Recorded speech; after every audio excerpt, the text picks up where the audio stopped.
We are live 364 days a year. What are we doing here? If Dom turns at SummerSlam, I'm shaving my moustache off. I've told you, if that happens, it's going. My lip is cold because of a stupid bet that I made with YouTube. Oh, good.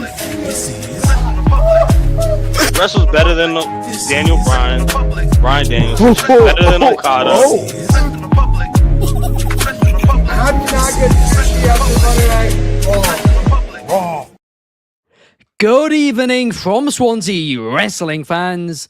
I'm your host, Ben Allison, and you are watching Wrestling Republic's daily broadcast, and we have an absolutely stacked show for you guys today. But before we get into all the topics, let me introduce the panel. Let's kick things off with Clark Taylor.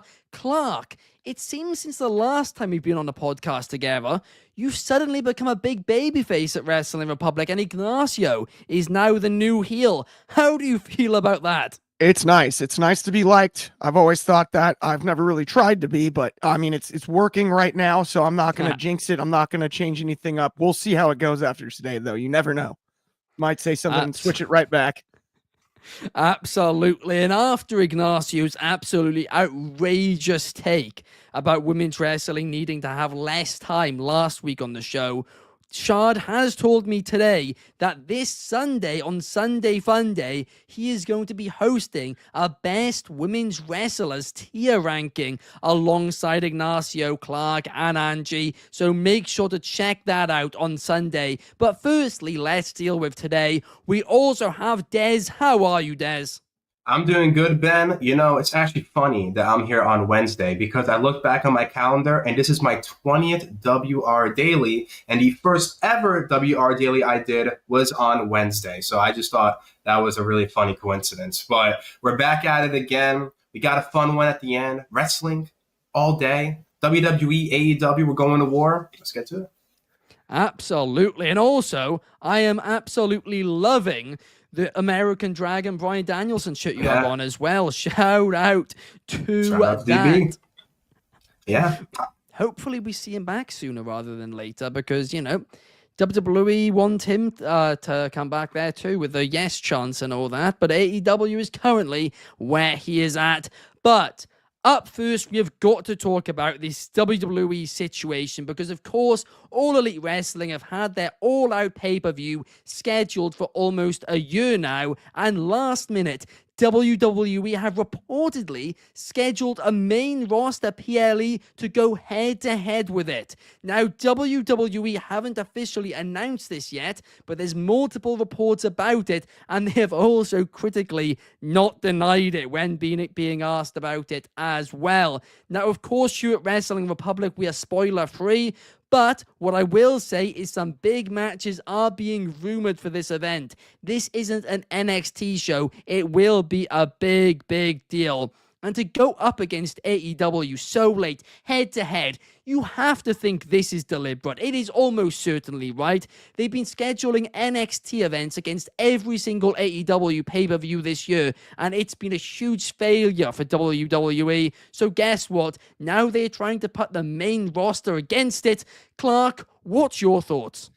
Oh, I love it. It's hilarious to me. It goes back to the original Wednesday Night Wars, all of this, the Monday Night Wars, the original. I love when this kind of stuff happens because it's fun to talk about. The only thing I don't love about it is I want to watch both shows. It messes me up every time.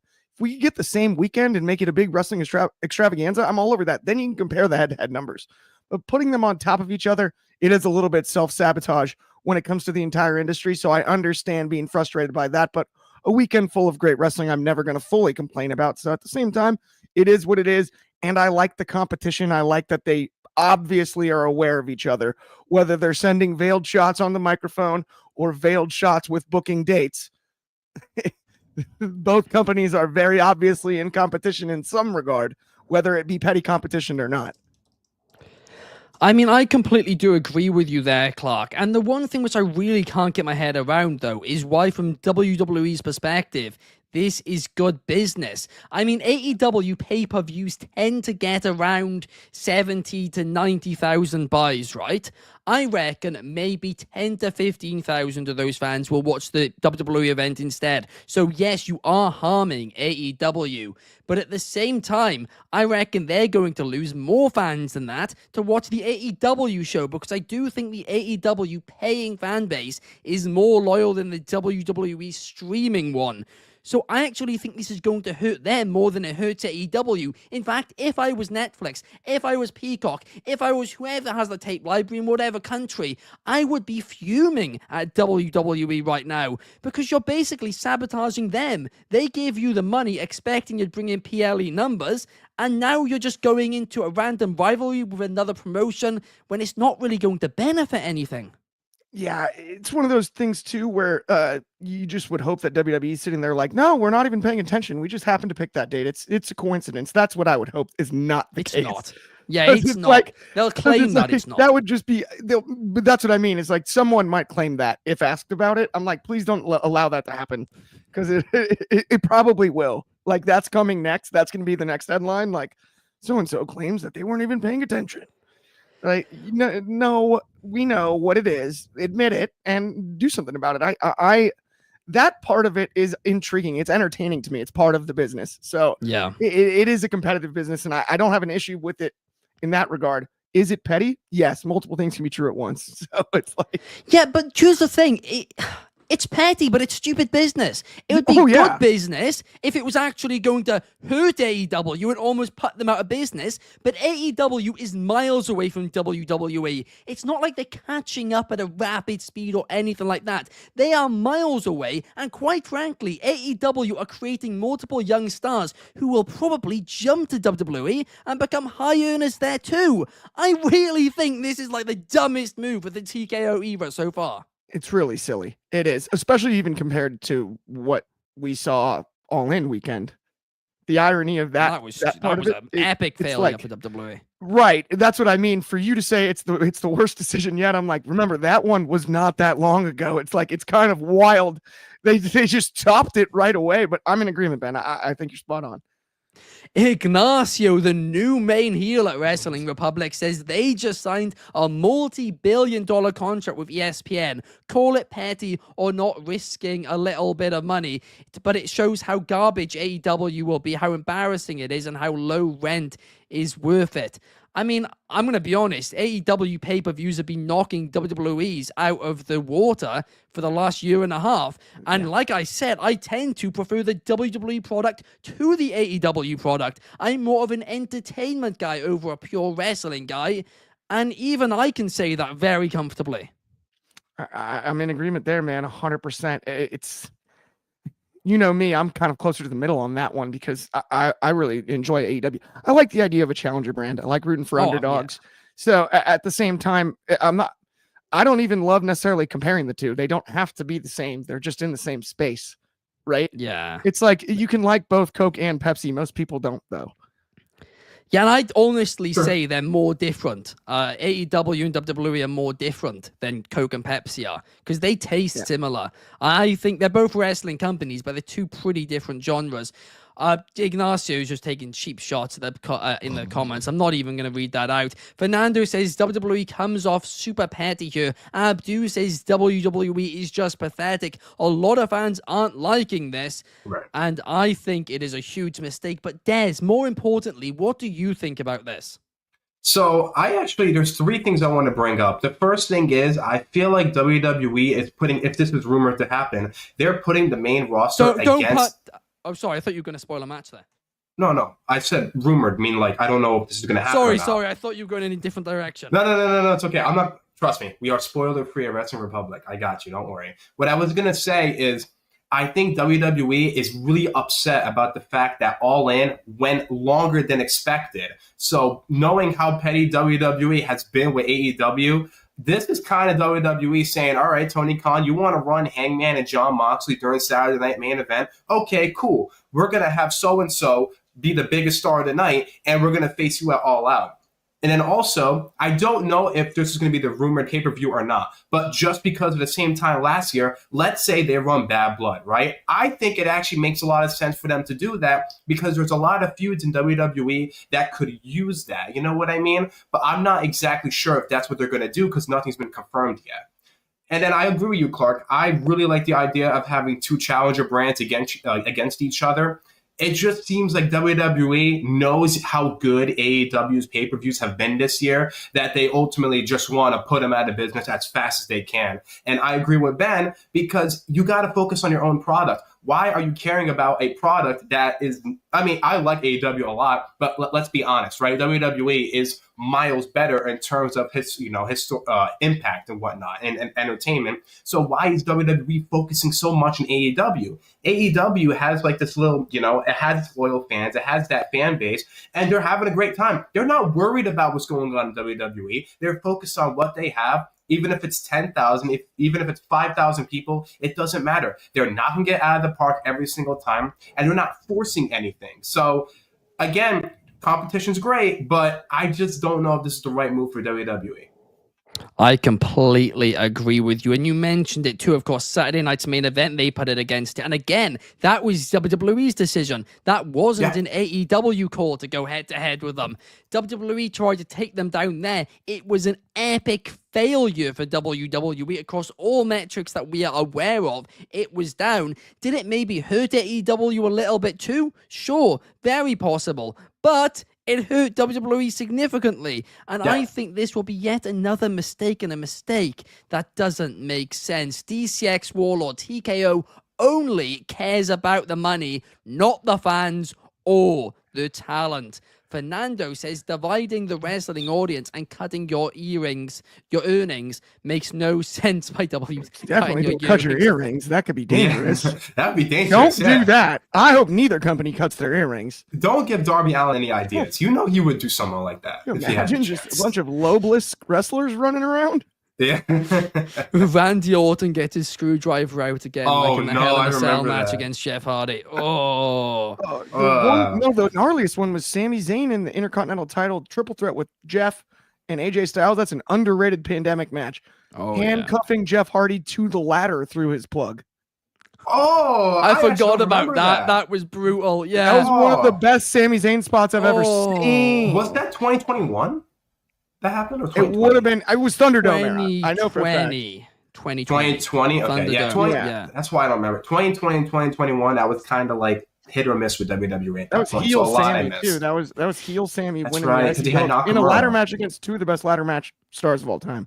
It was actually one of the best matches around that time too. Yeah. Shard says WWE are on balls for this, and Angie says it feels like they are trying to make Raw is War with AEW and catch lightning in a bottle again with it. That is true, but the difference is they are nowhere near as close, nowhere near.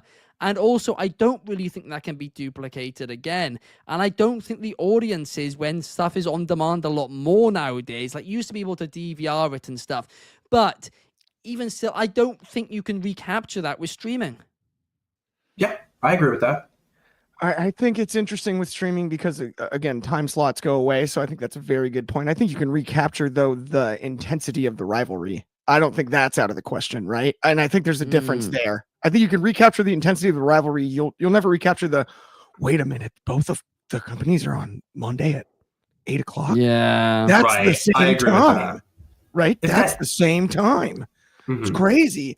That's not going to happen again to that extent. I don't think with the direction things are headed streaming wise and whatnot. But I do think competition is healthy for both companies. 100%. I agree. It's healthy. And Donnie says America is a capitalist country and people made that a big corporation. And people are mad that a big corporation is acting capitalistic. Yeah, but the difference is they are not on levels close enough and to, justify the harm that it is doing to WWE when genuinely this will probably do more harm to WWE. They'll probably lose more viewers than AEW lose purely because the AEW viewership is less and more hardcore. So it just doesn't make sense. If I genuinely, Peacock, obviously WWE aren't going to lose any money because their deals are already be in place. But if I was Netflix, let's say in the international market, I would be absolutely fuming right now. You are paying those big numbers and you are losing numbers just so WWE can go at a competition who is nowhere near close to them. Yeah. I agree. It's a little bit like a giant English Premier League game being like, we're going to go head to head with the MLS. Watch this. Yeah, right? exactly. You're like, okay, dude, chill. We'll just chill. blow it out the water. Yeah, don't worry about this. And then what happens if MLS gets over the Premier League, right? In that scenario, then it's never like, happen. well, I know, No, but that I'm just wouldn't throwing it out there. There's always And a AEW is not going to possibility. get over. Hey, a guy can WWE dream, either, Des. but- Exactly. A guy can't dream. But let's now move on. We have some more news from All Elite Wrestling because Kazuchika Okada is now the longest reigning champion in the history of AEW. That is right. He is now held. Well, at first it was the Continental Championship. Now it's the what's it now? The Undisputed Championship, I think it is. no, not right? is it undisputed? Unified. Is it a unified? That's championship? the word. I always say undisputed. That was what I was thinking. Yeah, The Unified Undisputed someone Championship. else. Basically, he's held this belt for so long, done really little with it, had 3 or 4 really great matches, but somehow this is now longer than any other reign. This is longer than Tony Storm's reign. This is longer than Kenny Omega's reign. This is longer than MJF's reign. Wow. And for all those reigns, I can name at least half a dozen big matches, big storylines even. I'll go that far and say that. For Kazuchika Okada, I mean, honestly, it's 1 or 2. The reign has been booked absolutely terribly, and I'm a big Okada guy, but Clark, this just hasn't hit for me at all. So I'm in agreement, but I actually think this whole talking about it being the longest reign, now that we're here, is a positive. Because I agree, it's not been booked very well thus far, but we know that stats are important in pro wrestling. I mean, look at John Cena picking up 17 is a giant deal. Could he potentially win the Grand Slam and win the IC title on the way out? Maybe. I don't know. But stats do matter. I mean, Ric Flair 16-time, all the way back to Booker T, 5-time WCW champion. Like, stats matter. Announcing that he's the longest reigning champion in AEW history makes the matches for this title matter more. And I'm hoping that we get to a point now over the next few encounters that Okada has where it's like, shoot, when is he finally gonna lose it? And those are good stories to tell and quality stories to tell. And I think we can sort of make up for the fact that the reign was so long. I was stunned by this because John Moxley carrying the world title in the briefcase felt like an eternity. Even though obviously Okada's been holding his for longer, I was actually just stunned by that alone. I think that one was booked worse, so it felt longer. But either way, those are my thoughts, man. I mean, honestly, I don't know. You are right. It's something they can at least say about Okada now, right? It is some value they can bring to it that way. But like Shard saying in the comments here, Okada is not the same guy at all. It is not Very the much. same one. It's a garbage title reign. I mean, there's been good matches throughout. I don't think the title has been elevated. My hope would be that this statistic elevates the title. That'd be my hope. That's not what I'm saying is the case. That's my hope. Maybe. I would agree with that. Yeah. Framing it through a positive lens. Donnie says, doesn't it feel like Tony Khan is such a huge Okada fan that he refuses to have him lose Yes. even when it makes sense? Yes, I think Yeah. that's very spot on. That's 100%. fair. Yeah, absolutely. I will say I'm in this. agreement on that. I think I think Omega was meant to be Okada, but obviously there was a couple of, I think when he stepped back in the ring, there was maybe a little bit of an injury or something because he's off again now. I don't think he was as back to 100% as he thought he was going to be. So I do think Omega was meant to beat him. And that's, to be honest, the only person who he's feuded with where it would make sense for him to lose. But that again brings us back to the point. He's not been in any real high-profile feuds. They're just not booking him in any. They're not telling any big stories with him. Yeah, it's I mean, other than the Kenny story, basically. Yeah, Yeah, exactly. other than That was the best one yet. Yeah, man, I wish I had more to add. I'm like, Yeah. I don't love it either. It doesn't make a whole lot of sense. It really doesn't. Fernando says, I think Okada's title reign is a little bit better than you guys are saying. I mean, fair enough. If you enjoyed it more, I hope you're right. And I do also agree, Fernando. I hope that the Swerve feud will change and improve his title reign. That is a very good match. call. That's good. It'll yeah. be a banger. It will be Yeah. a banger, right? I'm For sure. excited for it. That is for sure. DCX Warlord says Eddie Kingston needs to return soon. I'm hoping so. Yes. I've Yeah, missed him on good. TV.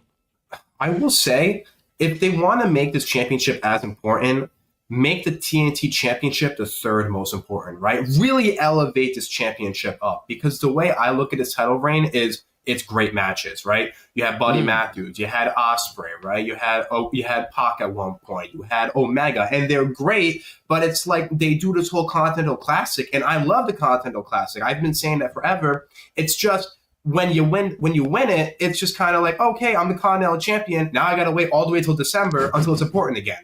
And I feel like that's not the way you should do it. Really make this a premier championship. That's why when Orange Cassidy was the champion, he was the unsung hero of it, because he's like, oh yeah, he's winning. Oh yeah, he's winning. Oh wow, he's holding that long. And then they had the main event, All Out, him and Mox. Yeah, they that's got true. to capture that same magic here.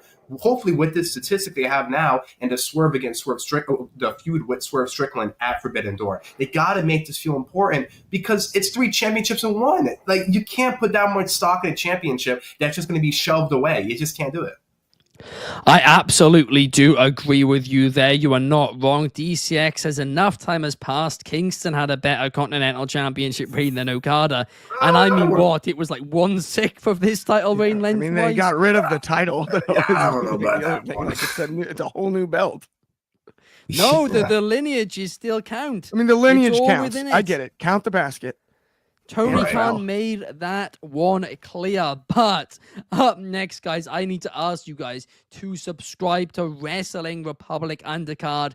It's our second channel. There's clips, there's more content over there. Please subscribe if you haven't already. And a cheap plug, but please make sure to go and subscribe to the Allison Analysis YouTube channel as well. Every Tuesday, I review Raw in 10 minutes and answer your thoughts, which you guys have submitted to us via the Wrestling Republic broadcast channel. And then on Saturdays, I do the same for SmackDown.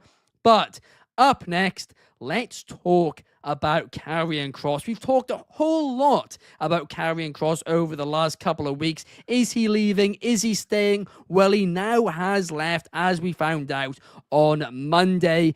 But he has revealed in his documentary a really interesting pitch that originally Bray Wyatt wanted him alongside the Righteous in WWE to be part of an extended Wyatt 6. And I found this one really, really fascinating, and I would have loved to see it happen.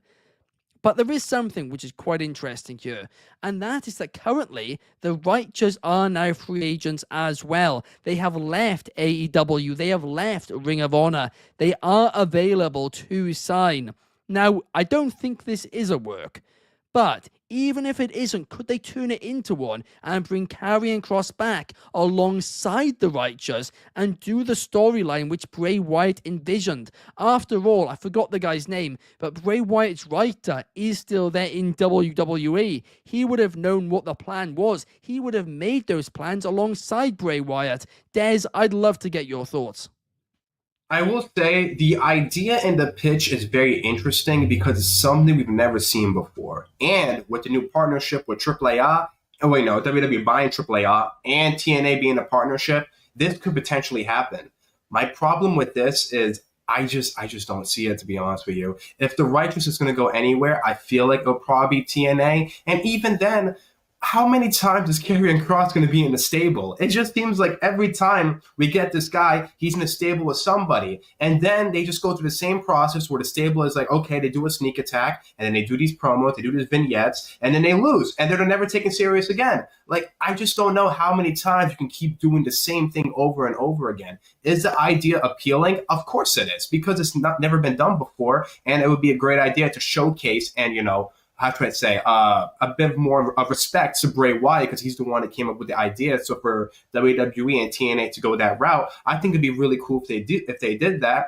but I just don't see it happening. I really don't. What do you guys think? Yeah, I do agree with you there, Des. I can't see it, but I would love it at the same time. I mean, Clark, what about you? I find something really interesting about his last match in WWE against Sami Zayn, and then he immediately releases a documentary, and we didn't get the one we really wanted, which is the conspiracy documentary against Sami Zayn. Release the doc, WWE. We know you have it somewhere in that vault. Release it. Release the real documentary. I've been begging for years. No. Release Pretty Deadly the musical. I don't care about this documentary. What I'm saying, though, is, I don't know, it is interesting if it was a work.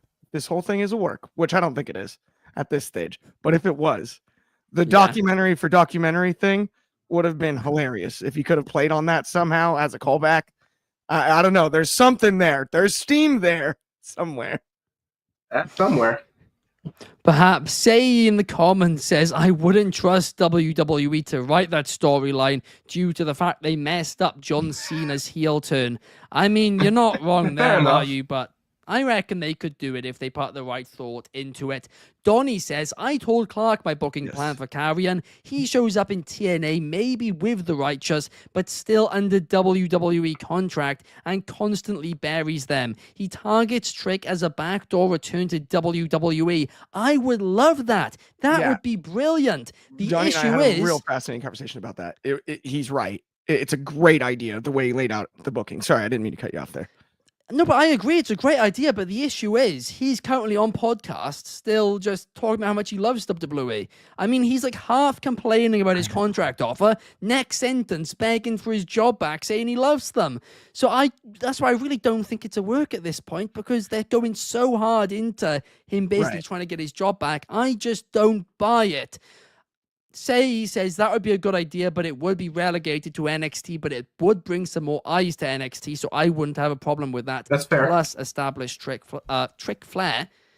Williams instead. No, whoop that Trick. Trick Flair. You got whoop that Trick. Whoop that Trick. Trick Flair. That needs to be his new gimmick. Just the alternate gimmick he brings out every Halloween. Hey, Jay Lethal's done it before. You know, Jay Lethal was wooing. You could run that same angle. He was Macho Man, wasn't it? Yeah, he was. No, he did Flair too. He started. He did do Flair, right? Remember they had the woo off. Yeah, they had the woo off. They had the woo off. Where they just remember wink. Ric Flair took all his clothes off and elbow dropped the ground. Oh wow! One of the most iconic clips in the history of wrestling. I haven't actually seen that. I think it was. Oh no, you TNA, need to look. If you've never seen the Jay Lethal Ric Flair woo off, Ben, your whole life will be changed. We got mean Perry cleanest in the elbow he comments, drops, just dead, and starts taking his shirt off, his pants off, kicks his shoes. He's yelling woo into the microphone, and then he struts into an elbow, drops the elbow right on the canvas, pops up like nothing happened, and then yells at Jay Lethal. How about that? And Jay Lethal just woos back. Yep. That is absolutely it's amazing. It's one of the best TNA clips I've seen. It's great. TCX Warlord says the writers also want to work with Elijah. That would be a lot of fun. And Donnie says constantly saying he wants to get his job back and not getting it is the reason to go off, burying WWE with a broken heart. That would be great. Yeah. Hopefully you are right. I really do hope so. Talking about Huge Pop, talking about Donnie Da Silva, make sure on the Wrestling Republic YouTube channel later today, you check out the interview which they did with Drew McIntyre. He talks CM Punk's karma. He talks Logan Paul. He talks the state of WWE, and he talks WWE Unreal as well. Make sure to check it out. A really, really great interview will be uploaded. Not even in the club today. Not even gonna plug my appearance on Huge Pop. Nope, just Drew. Not even. You're not me. On just Drew. It was the same day. It was the same day. It's a week away. There is next Wednesday. Next Wednesday, I'm on that one. Shoot. I think so. Yeah. But nice shirt, says Josh Markowitz. Thanks. Yes, sir. But up next, we have a little bit of a fun segment planned because we are creating a Mount Rushmore of current wrestlers who don't look like wrestlers. I'm going to go first, and I'm going to go with Dominic Mysterio because he looks like he works in a gardening center. Clark, what about you? I'm going to make my first pick Roman Reigns as Jason Momoa's stunt double. I think this is an obvious one here. I think it's the perfect first pick out of the gates. Easy work casting wise, and I think we're dialed in. That's actually gold. I'll give you that. That is great. Also- Des, what about you? All right, I'm gonna go with Wheeler Yuta acting as an Ewok from Star Wars. Pardon? An Ewok, you know, like the little creature. Who? Sorry, who? Wheeler Yuta. Oh, Wheeler Yuta. Sorry, you broke up Yeah. for me. You just Oh, sorry. Ewok isn't a job. That's a fictional bear. That's what I was telling y'all. That's what I was It's not telling a y'all. job. That's what I was saying. You're Ewoks, they have their own community. They have jobs within the community. yeah, you could be But one of being them. an Ewok itself isn't a job. An Ewok is a fictional bear. That's what I was saying. Like, What? just go with it. So I was like, okay. Stunt I'll double go. is a job. I know. That's why I was telling you guys. I was like, this isn't a real job. But Nobody should I walks say out it? the door and is like, sorry, honey, I had to go clock in for my long day as an Ewok. It's like one. You can't tell me he doesn't. The hair, the beard. Come on. I think he could play as me first. We weren't just giving them animal comparisons. Like I said, I did tell you guys. I'm like, look, this is a fake job. All right. Maybe Like, leader of the Ewoks. Well, I mean, being an There Ewok, you go. Ewoks have jobs. yeah. They're organized, if you've seen the movies. What is a definition of an animal? A living organism that feeds on our... Yes, okay, fair enough. This It- is a it an fictional animal. That I told you guys that. Like I said, this isn't It's a not real a real job. animal. I know. I told you. Anyway, Clark, you are actually on tonight's episode, but that part of it you are going to have to check out over on Huge Pop Radio's website, which you guys can access through the Wrestling Republic website. Make sure to check that out, WrestlingRepublic.com. Head to the Huge Pop Radio section of it and click on the full audio version to hear what Clark has to say. But it is me once again now. My list has disappeared.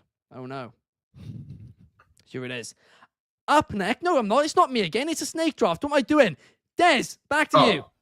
All right. I have Kazuchika Okada. He looks like a weatherman. Pardon? A weatherman? As a weatherman? Yeah. I mean, he is the rainmaker. So, like, you know. Maybe in Japan. Hey, haha. We're a I bit get the slow joke now. today.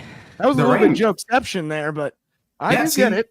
I wouldn't say see, he looks like one, but the Rainmaker reference makes sense. That's kind of why I went. I told you I was like scrambling to get. I was Yeah, that one's working. tough there. Yeah, because I was like, originally I had him as a Yakuza leader, and I'm like, wait a minute, Rainmaker, Weatherman. That sounds funny, so I'm gonna go with that. What about you, Clark? That's golden. I'm going to go with Ludwig Kaiser as a Spanish teacher. My next pick. Because you always get Yeah. the Spanish teacher that's not necessarily from Spain or Mexico, but they speak perfect Spanish. And Ludwig's got the accent, so it makes it even harder because you're trying to learn English to Spanish. Basically, exactly what my high school Spanish teacher looked like, too. Like the same guy, totally Eastern European guy with an Eastern European accent. I barely can, I'm not learning anything language wise. You're right. One of my Spanish teachers was French and the other one was Welsh. So, yeah, they're never from Spain, are they? Yeah, they're Never, never from ever, Spain, no. never. If you get one from Spain, I swear a lot more people would learn Spanish. Yeah, I had a Spanish teacher from Nigeria. I don't even know how that makes any sense. That Yeah, I is was a wild one. I was like, okay, let's go. I'm up next, and I'm going to take Kevin Owens as a wrestling YouTuber. I mean, he does just look like one, doesn't he? He looks like does. he'd be doing this Yeah. podcast with us. Yeah. Maybe with the with sleeveless toys. shirts and he just- Honestly, yeah, all the different shirts he wears every time. That's actually really good. That's a good one. At first, I was kind of like, I don't know if I see it. Now I see it. I could see it. Yeah. He literally looks exactly like one. There's multiple who look like him. Clark, you're back up. I'm gonna go with the Butcher as a butcher. I mean, yeah. I feel like that's Technically, pretty that solid, works. right? Yeah, it works. I feel like You're that's a not good pick. Am I wrong? That's You're not I wrong. mean, butcher is a butcher. The blade is a blade. I don't know how you could be a blade, but you could be a blade, maybe. He just is a blade. I've We actually have to have messed jobs, this up. guys. I didn't take my second pick, so I'll edit it in shoot. before in the clip. Don't worry.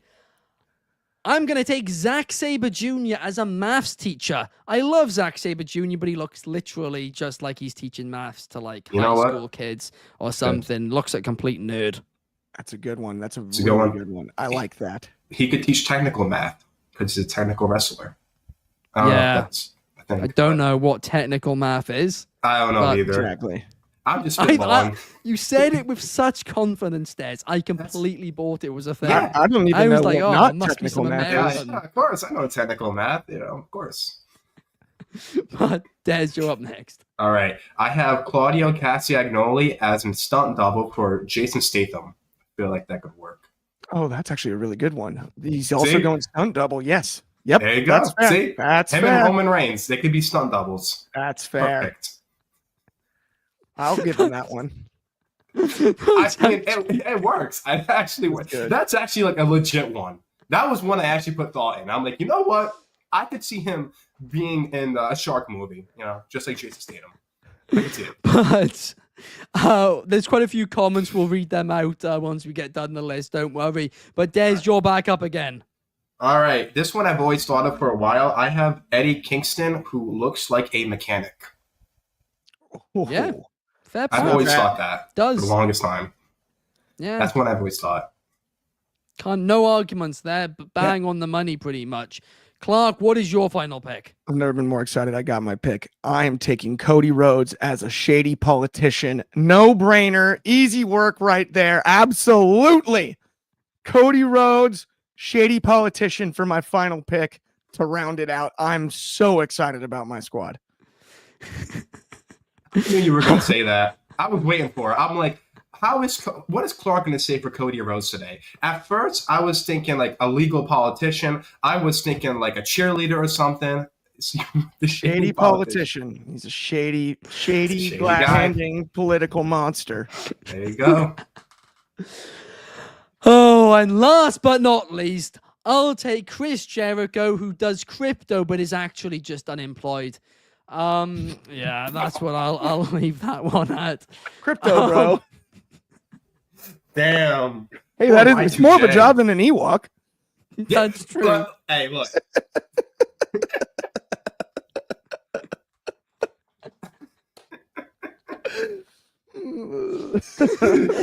Ewok went round one as well, which is Yeah. the best part. Hey, I was like, I did tell y'all. I was like, you know what? I know. If you were gonna do that, you should have taken. I'll take Bryan Danielson as a dragon. Yeah, but that's not funny. That's not funny. I've always said Wheeler Yuta looks like an Ewok. Like he just has like you can't even see where he's going. He could be Chewbacca maybe. I don't know. Has a lot of hair. It's not a job. I know, but Sorry, guys. I'm super busy today. I got to go clock in to be an Ewok for 4 hours.